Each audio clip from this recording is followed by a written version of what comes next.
సోదరులందరికీ నమస్కారం.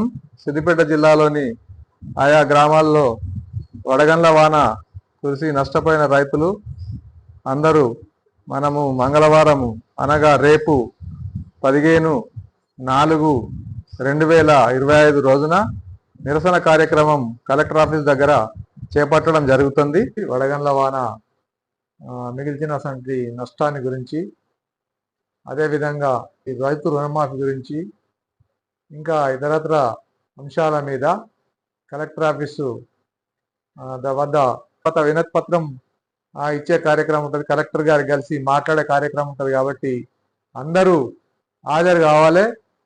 అట్లానే మనము విలేకరుల సమావేశం ఉంటుంది. తదుపరి మన బాధలేంటియో కొద్దిగా చెప్పుకునే ప్రయత్నం చేయడానికి అందరూ తమ వంతు విధిగా, ఇది మన పని కాబట్టి మనమే వచ్చి మన బాధ ఏందో మనమే చెప్పుకోవాలి. మనకు జరిగిన ఆ పంట నష్టాన్ని కావచ్చు, రైతు భరోసా రాకపోవడం కావచ్చు, లేదంటే రుణమాఫీ కాకపోవడం కావచ్చు, ఈ బాధలన్నీ చెప్పుకునే అవకాశం ఒక ప్లాట్ఫామ్ ఉంటుంది. కాబట్టి అందరూ పెద్ద ఎత్తున కలెక్టర్ ఆఫీస్ వద్దకి రాగలరని భారతీయ కిసాన్ సంఘ్ తరఫున మనవి చేస్తున్నాం. ధన్యవాదాలు. జై జవాన్, జై కిసాన్.